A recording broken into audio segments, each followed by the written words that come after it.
is indeed a pleasure to welcome you all here on a Monday morning when the markets are down 3 to 9%, and we are going to talk of an opportunity which is potentially interesting a whole lot of people in the world. We have a point of view on the entire e-commerce digital industry, the way it is panning out in India. And our point of view is a bit of a dichotomy as we see it currently play out. We believe there is a lot of value that is going to get created as India becomes a lot more digital, as a lot more new business opportunities waiting to open up, and we talk about a lot of these issues. We do take some cognizance of the fact that valuations may be distended in India, and I think today is indeed a good day to begin to talk about some of those issues as capital around the world begins to think about where it needs to allocate itself. Our latest report, Value versus Valuations, is something that you would have seen outside. Please do pick up a copy of that. That has a lot more details about how we think about the entire issue. What I will do is quickly introduce to you what we think about the entire industry, etc. Also introduce the conference award, and then let the day roll out. I think one of the things that is very clear is that this is a point in time when the world is changing and potentially changing forever. It is going to become a very, very different world. There have been many instances where we have looked back at life post the world changing, and we've said, how did we even live earlier? Whether it was when man decided or man was able to in some sense harness power, whether it was animal power, whether it was fossil fuels, whether it is now going to be renewables. And we now look back and wonder whether could we ever even live without the idea of power? Whether it is our ability to transport ourselves across the globe in a sense, and now even beyond. So to that extent, if you think about taking 20 days to travel to London, that is something that is such a quaint notion. It's something that we don't do anymore. We know of the world markets in a jiffy. And it's similar to some of those key changes that have happened across our lifetimes over the last century and a half. This is again a moment of change where we will now begin to think about how did we even live earlier, how did we even not Google our homework, and how did we were able to still complete it. I think to that extent this opportunity of hyperconnectivity presents a lot of new interesting opportunities. These opportunities will alter the way we do a lot of things, and we will specifically talk about a few of the things, including how we do business, how our jobs will potentially change, how our governance will change, but a wide variety of these things will change. And over the course of the next 2 days, you will hear from a lot of people on how they are beginning to see this opportunity evolve in the field of business. We have kept this conference a lot more focused on ideas which are changing the way business is being done, but I think there is enough and more to be thought about as to how our governance and jobs, etc. will change, and we'll talk about some of those as we go ahead. However, as with every revolution, as with every aspect of change, when it comes upon us, we begin to believe that it will change so fundamentally and so dramatically and so quickly that we are willing to let go of some of the earlier certainties. Some of them do genuinely go away because fundamentally new ways of doing things emerge, but we somewhat tend to get carried away. And I think one of the messages that we would want you to take away as part of this entire event, etc., is let us be somewhat more cognizant about the pace of change, the quickness of change, the ability of change itself to come in, and we will talk about some of the reasons why we think that while things will dramatically alter over the next few years, it might be time to just pause and think about some of the issues that are at hand. I spoke about some of the changes that will take place in our life, including the way of doing businesses, jobs, and governance, etc. Businesses, as I said, I will let the keynote speakers over the next 2 days talk about, but I think it's important for all of us to think about an aspect which is very close to our hearts, which is the entire story of jobs.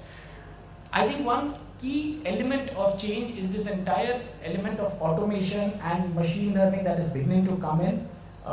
We have, over multiple reports earlier, also spoken about the idea that many well-established industries, especially IT, banking, etc., are now beginning to automate a lot of low-level activities.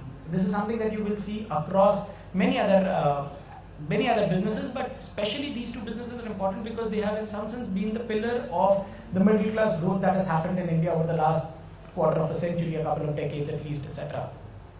So to that extent, some of these businesses changing, where you're beginning to see the pyramid at the base beginning to get chopped off because of automation, because of digitization, etc., we believe will create a ripple effect as to how the organization structures develop over the next few years. Once that happens, I think this will have long-term implications on how we need to think about consumer demand, how we need to think about long-term asset purchases like houses, like cars, etc. And we should talk about whether we will indeed be purchasing cars, etc. as we go ahead or not. I think the other way to think about how jobs will change is the way we currently align ourselves to a particular corporate and sell our skills effectively for large periods of time. I think that is something that we will need to really reconsider as we go ahead. As late as last week, there was a discussion from Infosys talking about trying to create an Uber of skills, saying that can we have all the skills listed onto a common platform and only pull in people whose skills are required. And I think that is a sort of a future that we should all begin to prepare for, where we are known more for our skills rather than from the colleges that potentially we would have graduated from. And that has its own implications in terms of how we should think about our education and the overall system of skilling ourselves. The third aspect of governance is something that has now been spoken of a lot in public domain. The entire idea of Digital India has been there, but I would look at governance from a slightly different point of view. I think one of the big changes that has taken place with the rapid change that has taken in the field of digitization is, I think, somewhere laws across the world and especially also in India have a lot of catch up to do. That is true across the field of financing, across the field of mobility, across just thinking about how and who do you define as a consumer, who do you define as a supplier, etc. And I think that will require a lot of work, both from the industry participants as well as from the government and as well as from the investors who are putting in significant sums of money in terms of defining how this business will eventually grow. One of the key elements to keep in mind when we think of governance and of law and regulation, etc., is that when governments tend to come into any industry, they tend to shift value very, very meaningfully. That is a thing that, for example, we have seen in the entire telecom space. When the government comes in, it changes the rules of the game. The profitability of key players continues to get, at least gets hurt. Something that we are now beginning to see in the metals and minerals sector, where we have a completely new way of doing business. The government comes in and talks about auction. It changes the way things happen. As the entire e-commerce story begins to play out, how the government frames the rules and how as industry we are able to, in some sense, get those rules framed will define who will, in some sense, capture a large source of value. And I think on both these aspects of jobs and governance, there is entire sets of discussions that we could potentially do. What we will, of course, focus on, as I said, will be on how businesses get impacted. And I think I'll quickly run through 4 key business ideas that we think change meaningfully as the entire idea of digitization begins to take place.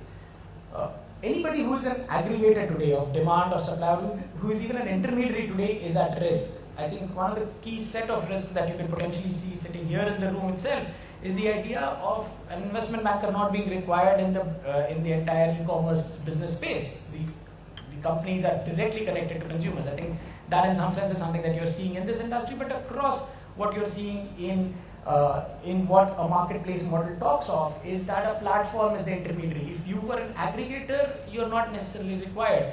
You just need to be on an online platform. So the entire way in which distribution models change for companies is going to be a critical element.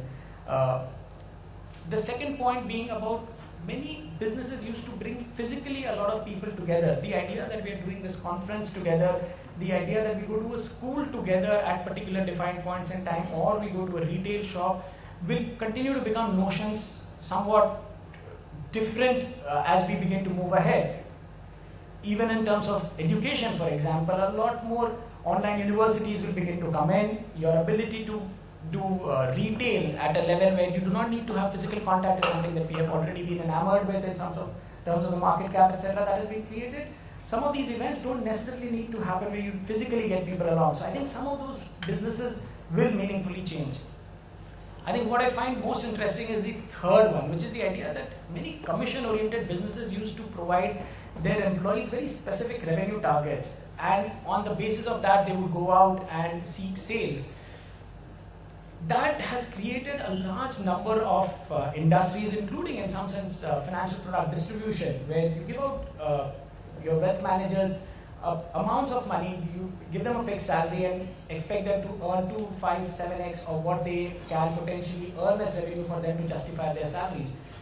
To that extent, many of these business models are changing where you are able to get some of these things done through a computer. Where what you are saying is that the computer is able to align some of the things that an employee would do, and you have suddenly moved from a high fixed cost structure to almost a variable sort of a structure, and that significantly changes the business models. And I think you will begin to see, especially in financial products distribution, a lot of changes beginning to take place on how people think about the amount of number of employees that they need to have and how they think about their distribution platforms.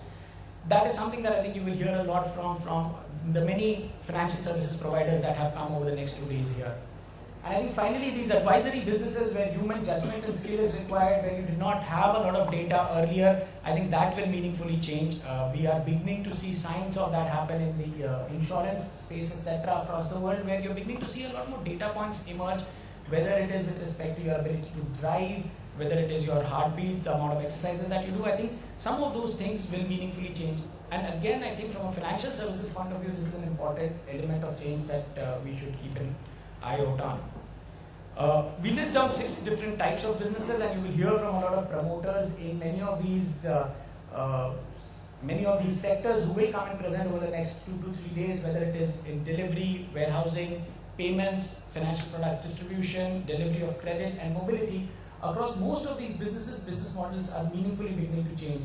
And you will hear, as I said, from a variety of people talking about how this thing is changing. What I want to leave you with, and which was in some sense the starting also, is that let us be somewhat more cautious about our enthusiasm, about our assumptions that go into how we model this industry, how we think about this industry. I think all of us believe that we will have about 750 million Indians who will come in online by 2020. There will be a 3x growth. We have about 250 million people who are online. We move from about 60, 70, 80 million people who have smartphones to potentially 600 million plus people who will have smartphones.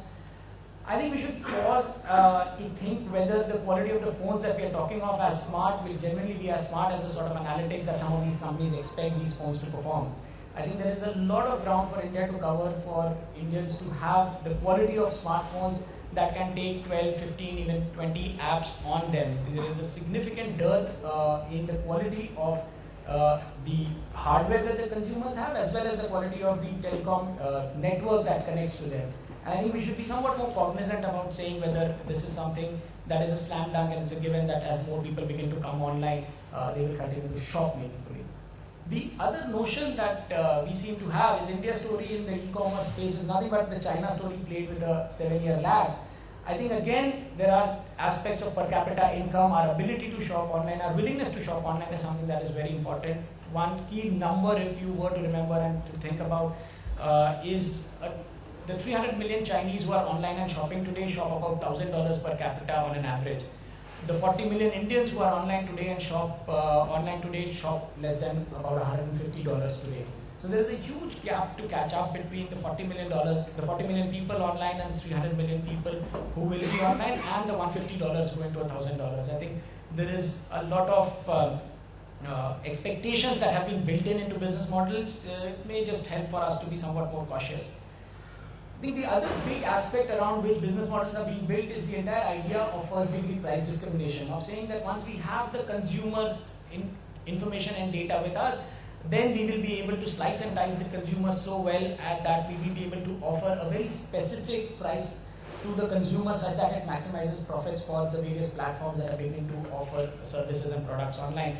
I think while that is a very interesting idea and it's a very novel way of doing business, I think we should begin to get cognizant about regulatory risks as they begin to come in this idea of first degree price discrimination where individual customers will get specific prices. I think this is somewhat of an evolved argument today because today everybody's in the idea of getting a lot of consumers online and beginning to collate a lot of data for them. But business models build on the entire idea of saying that we will potentially extract a lot more value out of the consumers, may begin to face a lot of scrutiny from the society in general and regulators in particular. And I think the big talk of the town this day, especially after Alibaba invested in Suning over the last week or so, is the entire idea of omni-channel strategy. And I think that is something that Indian e-commerce players are also now beginning to talk about, where they say that online is an important component, but even if we stretch it all the way to 2020, 2025, we will potentially have anywhere between 5 to 10% of trade beginning to take online. There is still going to be 90 to 95% of trade which will still continue to be offline, and hence omni-channel is the way to go, which is something that Alibaba, etc. are also talking of in China now. If that is indeed the case, are investors willing to put in money behind companies which will raise the money on the back of their online initiatives but begin to invest on to offline ventures? Remains as an open question. I think some of these stories we should just be cognizant about, take a deep breath as investors and think about some of these stories. Having said that, with all the cautiousness and our optimism on a day when, as I said, the markets are somewhat somber and telling us to be somewhat more introspective, I will bring us to the point where hopefully you will hear a lot more cheerful stories from individual entrepreneurs talking about how their business models are somewhat more different and how they will make money for themselves and potentially for you. With this, I open the conference and will invite Satyen of Citrus to come and talk about how he is beginning to rethink the entire ecosystem. Satyen, you walked in at exactly the right time. So, you are up next.